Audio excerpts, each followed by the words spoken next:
Hello, everyone, and welcome to another episode of the Discover New Music podcast from us at Pelt Music.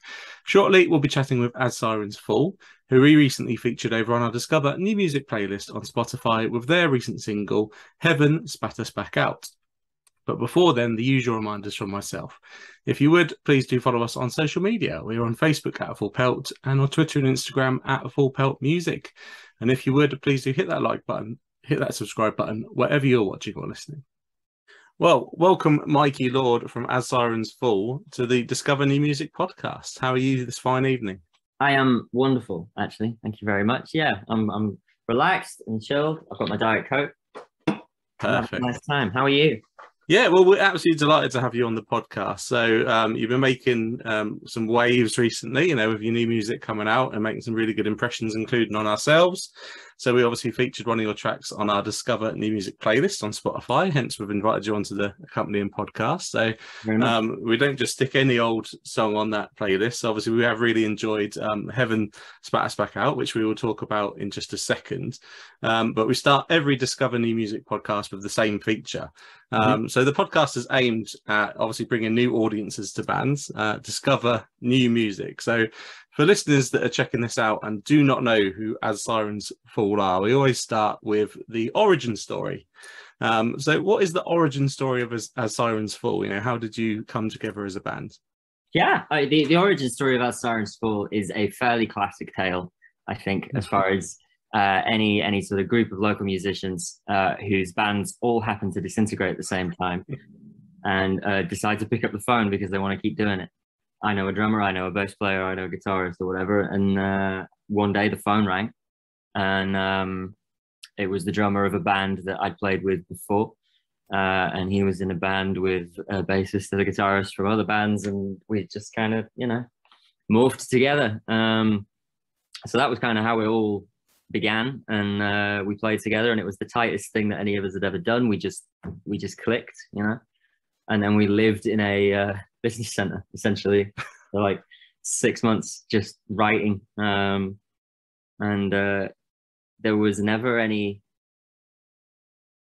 I always tell people about sort of this kind of thing because people always ask me about it, but it's like we never really had a conversation about what we were going to sound like.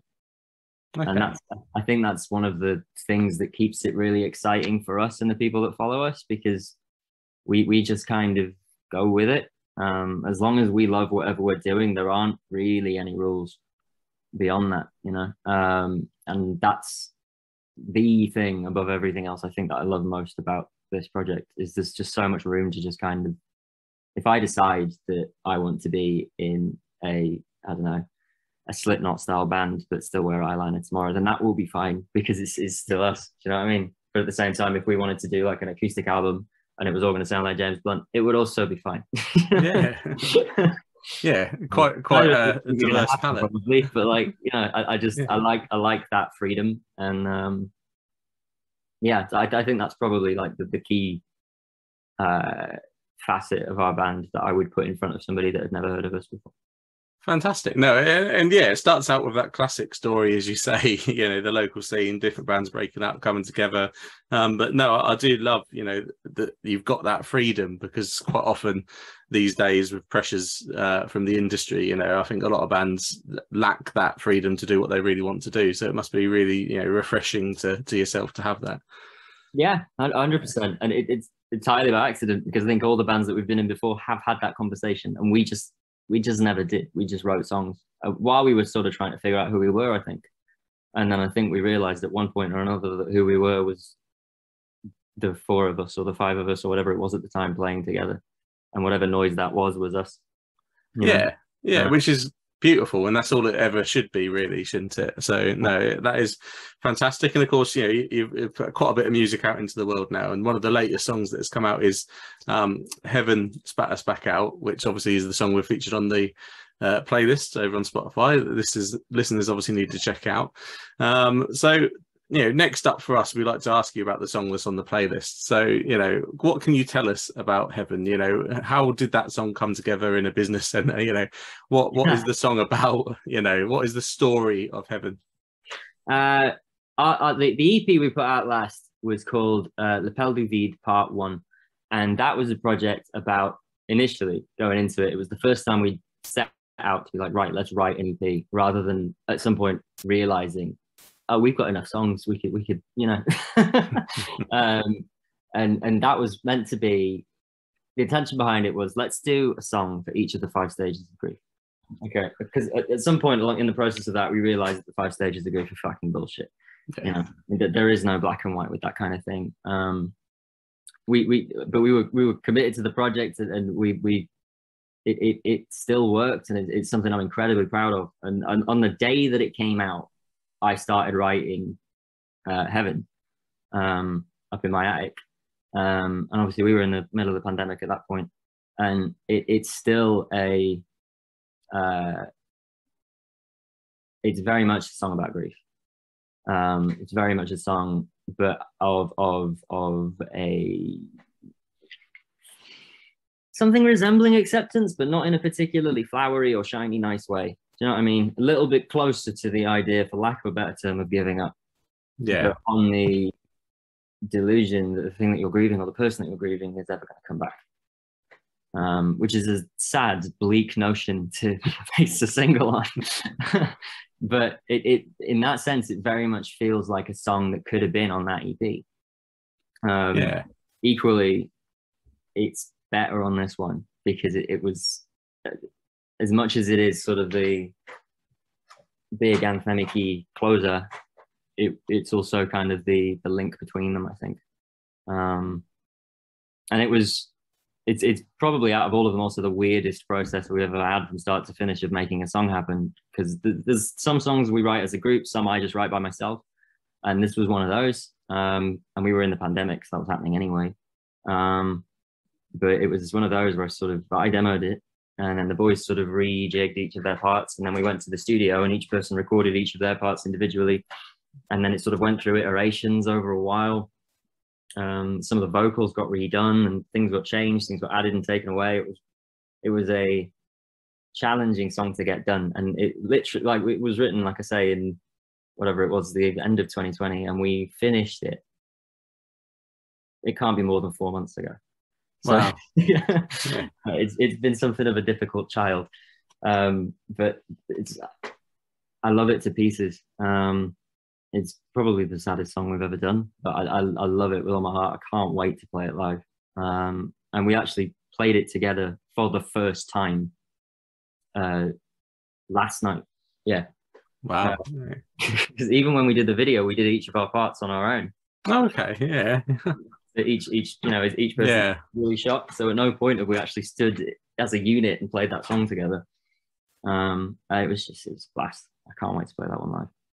Yeah, no, it sounds like it. Yeah, listening to it, it sounds like one written to be played live for sure. It sounds like it's going to be really anthemic, and you know, it's interesting. Obviously, you use the words kind of sad and bleak, you know, to describing the lyrics and the tone of the song. And obviously, we live in kind of sad and bleak times at the moment. You know, I mean, obviously the pandemic you touched on being one, and then obviously everything that's come out after then. You know, the world is just not a great sort of place at the minute, but yeah, to an extent, I guess that kind of assists in that connection with the audience, because you know we're all in a sad and bleak time, so it becomes a relatable song to that extent, which is probably, I guess, not something you necessarily were thinking of when you wrote it, but it certainly, you know, does, you know, help us as listeners to relate, I feel. Yeah, no, I see where you're coming from. It's certainly not something that we think about when we're doing anything. I think if you start to think about, I mean, even something like that, which is sort of somewhat spiritual, and it's nice, and you're thinking about how people are going to connect with it, I feel like even thinking to that extent, it can mess with the sincerity that's going into it to begin with. Because there's that song is very literal. Like, I was sat in my car watching fog swirling in my headlights, so it's not metaphorical at all. You know, and I think if I was to start thinking about the way things are going to be received or connected with at that time, I'm probably inviting that little voice that tells you to edit things, that tells you things aren't good enough, that tells you X, Y, Z. And I try not to let that in at all. I try and just treat it like I'm playing like a kid. Yeah. But yeah, I mean, you're right. Like the world is it's on fire. Yeah, it is. But Very speaking of that little voice, as you say, that it wants you to edit it. A number of artists that I've spoken to on this podcast over the last couple of years since the pandemic, in some ways, obviously, the pandemic gave time, to artists when they're recording new music, which maybe they wouldn't have had. But equally, the flip side, a lot of artists have said it's given them too much time, and they've found themselves continually going back to that piece of work and tinkering with it when historically they'd have put a bow on it and they'd have put it out already. Yeah. Is that the kind of feeling that you have, that obviously with Heaven? Oh yeah, I mean, you phrased that in the perfect way, and I wish I'd heard that earlier. That's probably exactly what it is. It's sort of you're given too much time to dwell on a thing. Yeah, in the past you would have just called it down and drawn a line under it. But on the other hand, I'm glad we did, because I think where it's ended up is better than anywhere it's been before. The pandemic was, I think it offered a lot of time for people to perhaps overthink certain things and let those voices in. But equally, a lot of the people that I know, for instance, suddenly had the time to get therapy for the first time, or to do things, music or otherwise, or anything, baking, for things that they'd wanted to do for ages but didn't really think were for them. And I'm a completely different person now to who I was before 2020, and this band is a different band in everything but its name, really. And all of those things are for the better, I think. Yeah, it's one of the very, very, very, very few tiny minuscule percentile things that we've managed to draw out as a positive from the last couple of years. I think it's, I can't remember where I started on this train of thought, I'll be honest. No, exactly. I think that's something the pandemic's done to us, as well as the brain fog, and that seems to creep in a lot more that these days. Now again, we end up talking a lot more over measures like this rather than in person and everything. I think it's I'd say all of our lives have changed from the pandemic. But swinging back around to Heaven, and obviously you touched on the video, and I really wanted to touch on the video. So it's a really cool video. Listeners can check it out on YouTube, and the link will be in the bio for the podcast for you to do that. Works really, really well with the song. It's just a really cool video to play out. Couple of questions, really. Where did the concept for that video come from, and how much fun was it to film? We wanted to do a Rain Machine music video since I've wanted to do one since before this band existed. It's just never been feasible, either for budget or we couldn't find somewhere to do it. But we finally got the mix back for this song. I messaged the group chat and I just said, "Boys, this is the one," and everybody knew what I meant. Every single time it's floated as an idea, as an option, and it works, I think, because I'm glad we didn't do it on any of the other songs that we've done. I'm glad we did it on this one, because I think it really fits, and I think it just complements the idea of things are really shit, and I this is a shit thing, and I'm gonna have to just choose to just keep going with it, and there's that sense of it's fucking raining, and I'm going with it. To put it in a completely plain way. And it was a blast to do. I bet.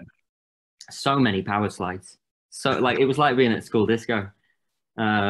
Jason's messed up his knee because he was wearing this thing on his knee, and he jumped and slid on his knees, and it just but an absolute blast today. Just kind of let everything out and make a mess. And there's a great photo somewhere actually of our videographer Joel, because we hadn't really considered this beforehand, but you want to get close-ups in a Rain Machine, that camera's getting wet. Yeah. Like we were there trying to come up with a solution for it. And there's a great photo of Joel, and I think he was filming me, and Jason standing behind him with an umbrella over the top of him, and then Bailey, our drummer, standing behind Jason with an umbrella over the top of him. And because no one could get wet before their shot. So it was an absolute blast to do. And there was no sort of because we've gone completely balls to the wall with videos before. We've done full concept stuff. We've done videos with no performance that have been all story, and we've done ridiculous stuff considering the budget that we had to play with. We got a helicopter. I don't know how we did that.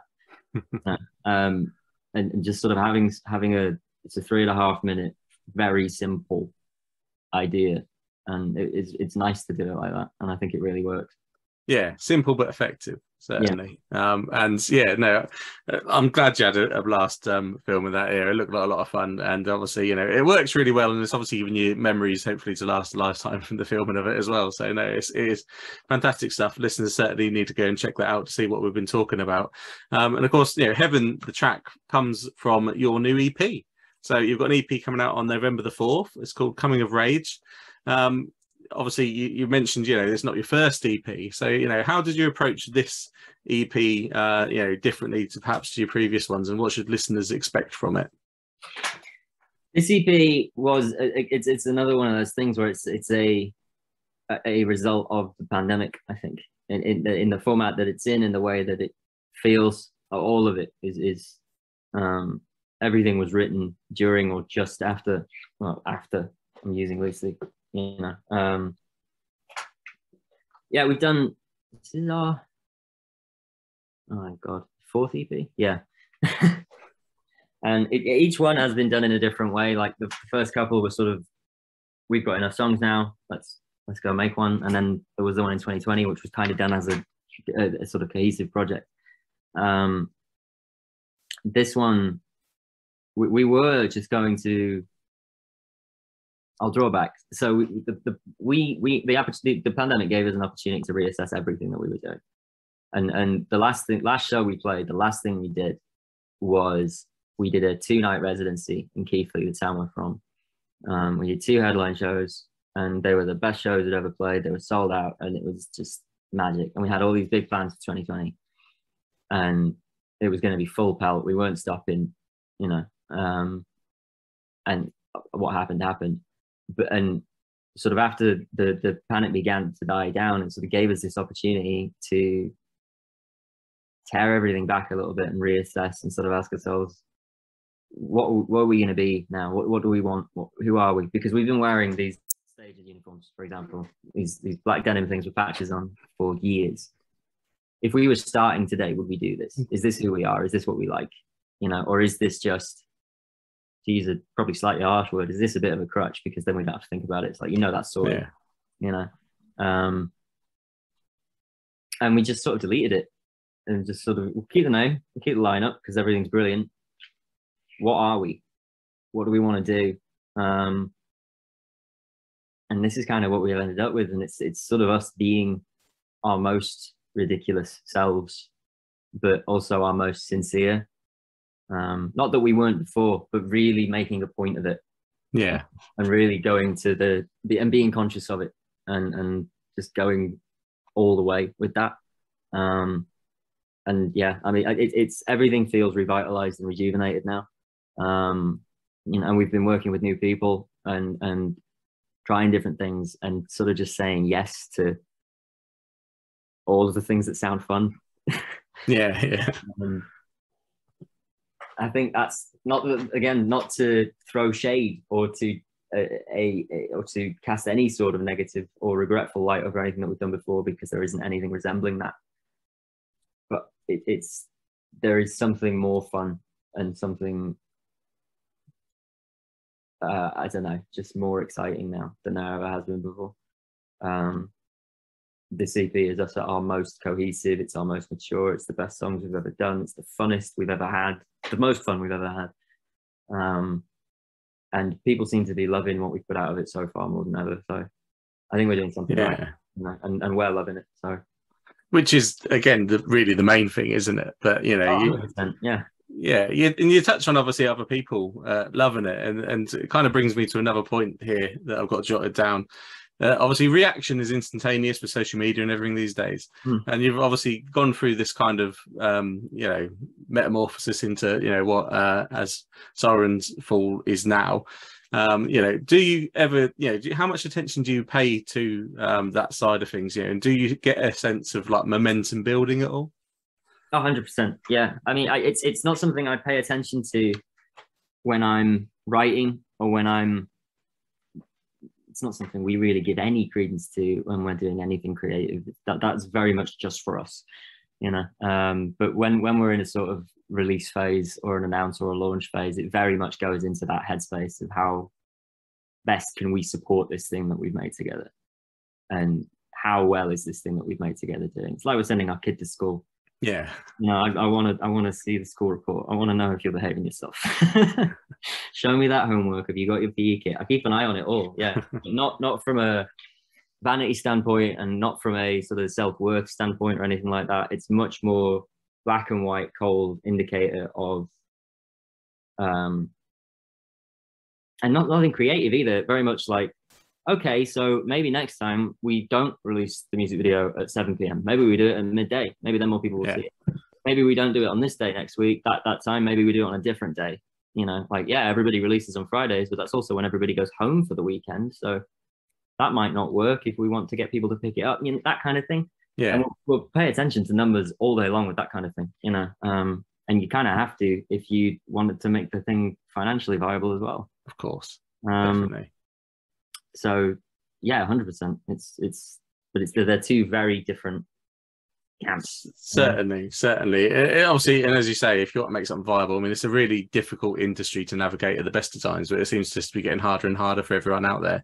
So it's great to hear you, you know, obviously paying attention in that way. And I love the analogy of the sending the kid to school. I've never heard it in that way before, but it makes perfect sense. Yeah. So yeah, no, excellent. And there are bundles and everything that listeners can go and buy, obviously pre-order. Again, the links will be in the bio for the podcast episodes. And, there's T-shirts, signed posters and everything.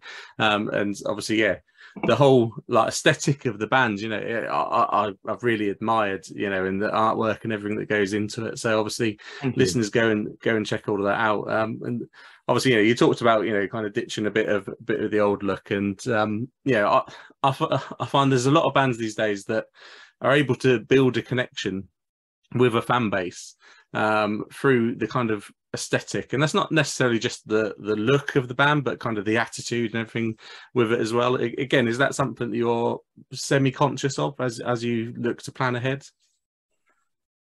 Yeah, no, I mean it's the connection and our community is paramount for us. You know, there's a magic in the room when we play headline shows, and people always think I'm just giddy when I'm talking about this. There's a connection there, and the conversations that I have with people, it's just magic. And whether or not that's influenced by aesthetic, whether it's influenced by the music, whether it's influenced by just a sense of community or the other people that are there, whatever it is, there's something really special about that. And community is absolutely everything to us. Connection is everything to us, and sort of nurturing a place where people can just be whatever they are is essential to what we are. As far as the aesthetic goes, I think it's important to be conscious of it 100%. I mean, we worked with a stylist for the first time last year, Kitty, who was fantastic. And it was the first thing that we'd done where we hadn't all been in that uniform. And she helped us to sort of figure out who each of us was in that sense, and the things that we enjoyed and liked, the things that we didn't like, and the aspects of us to turn the volume up on a little bit, and to be opportunities to sort of be the ridiculous thing that we wanted to be. But we kind of needed that guidance from someone who really knew what she was doing. She was fantastic. Yeah. And it's sort of set us on this path now where we feel a lot more confident, I think, just kind of changing things up more frequently, and more confident in ourselves as well. And I think the aesthetic is very important for any band, not just ours, because I think it's a lot of people's entry point, especially for younger people. I mean, I remember seeing a YouTube thumbnail, and that would be the thing that would get me to watch a music video when I was a kid. Yeah. I mean, how cool did Billy Joe Armstrong look in the American Idiot video? If he'd been just in a I don't know, Abercrombie t-shirt and some jeans, I probably would not have clicked on that. You know. Very true. Yeah. And I think it's a really important thing to be conscious of, but it's also very important, again, for it to be authentic. Yeah, that is. And people can smell bullshit Yeah. from a mile away. And it's just a bit cringy.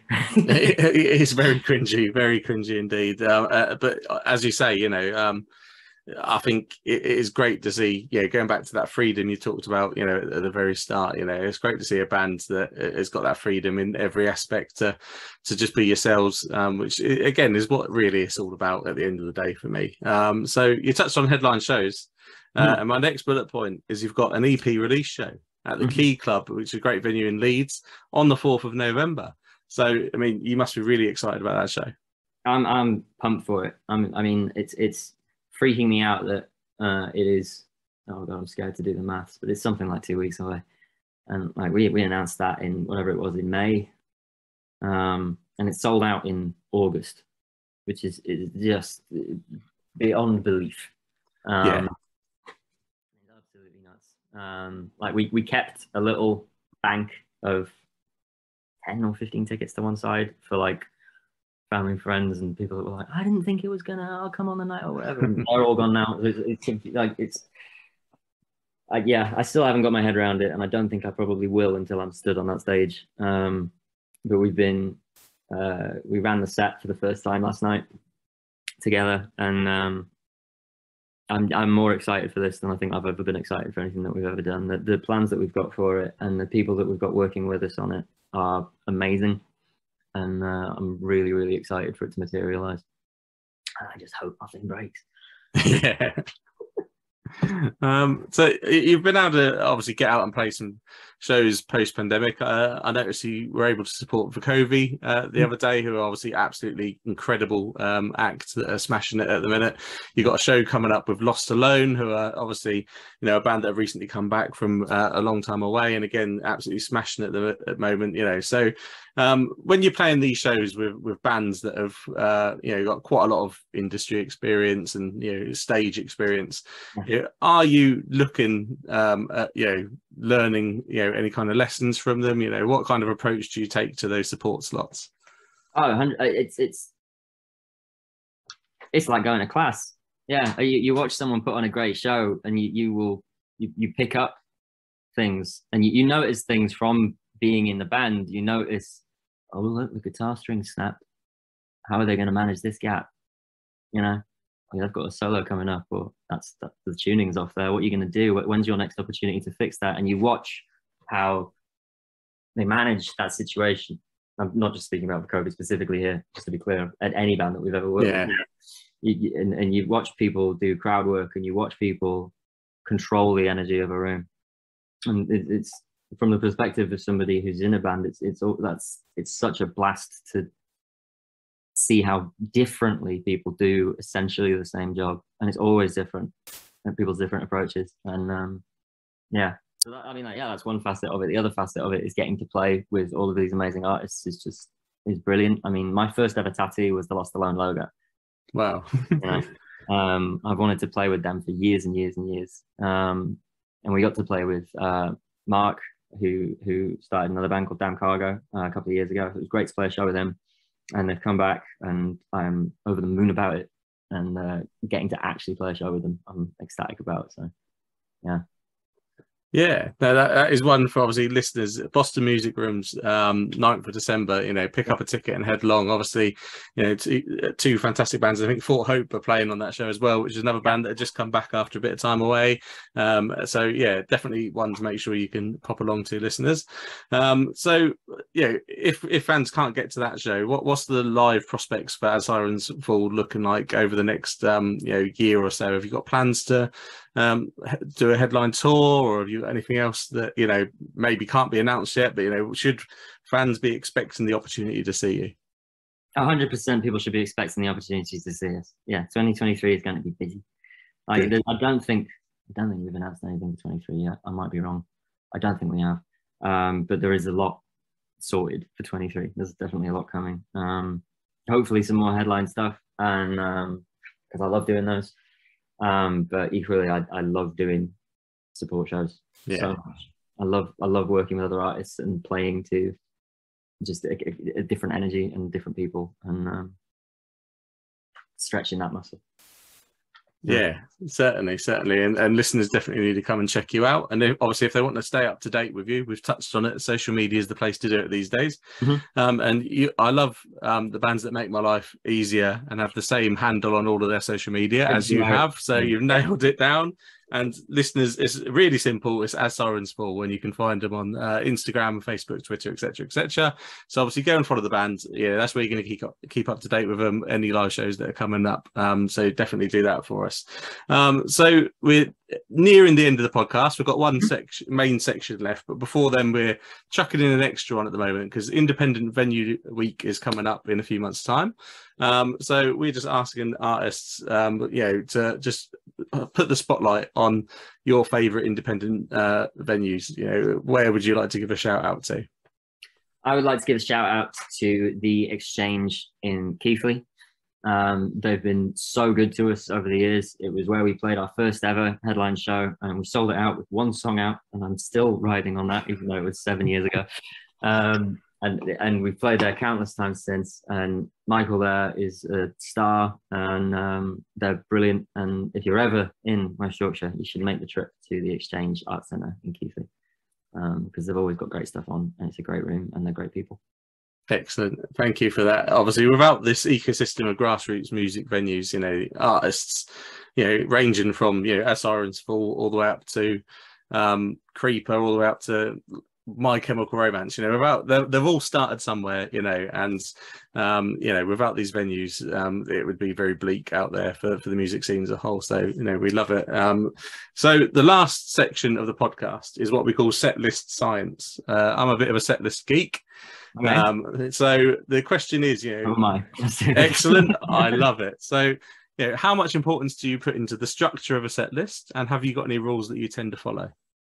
It's a big deal for us. We've been arguing about the set list for this. I still don't think we've nailed it down, but we've been arguing about it for ages because we're always trying to consider the ebb and flow and where gaps are going to be and where we're going to be out of breath and where my voice might be in a bit of a danger zone. Like, let's not put a power ballad there. I've just been screaming my lungs out. I'm not going to handle that key change very well. Let's swap those. So it's definitely a big deal. We don't do it haphazardly at all. Everything's very thought out, because we want to control that flow of energy, sure, but also we're putting on a show. At the end of the day, we're entertainers, we're carnies, and we have to make sure that it's got a start, beginning, a start, middle, and an end, and feels cohesive and doesn't feel messy and is easy to follow and isn't overwhelming to the point of being unenjoyable, but also isn't underwhelming and scattered. No, excellent. Well, you've passed my test, fellow setlist geek. I think it is really important, and as a someone that attends a ridiculous amount of gigs, you can tell the bands that put the effort in and the bands that perhaps just stick to that same formula and never really mix it up. And excellent to hear. So obviously, listeners, follow the band on social media, head along to a show if you can. Definitely check out Coming of Rage, which is out November the 4th. Mikey, really appreciate you giving up your evening and talking to me. What would be your final message for the listeners today? Have a great time. Have a wonderful time, because we had the world end around us. And we've now got the opportunity to go out and do the things that we were prevented from for a long time, for our own safety and for the safety of everybody else. We've now got the opportunity back, and you should take advantage of that. If that means going to shows, then you should do that, because it's an industry that needs everybody's help at the minute. Yeah, fantastic final message. Yeah, thank you so much, Mikey, again for joining us. And obviously all the best with the campaign coming up. Thank you very much, mate. Thank you so much for having me. Well, thank you everyone for listening. I really do hope you enjoyed that chat there with As Sirens Fall. Make sure you check out their new EP, Coming of Rage, out on November the 4th. And of course, follow the band on social media. And finally, if you would, please do follow us on social media. We're on Facebook at Full Pelt and on Twitter and Instagram at Full Pelt Music. And if you would, please do hit that like button, hit that subscribe button wherever you're watching or listening. And we'll be back very soon for another episode of the Discover New Music podcast.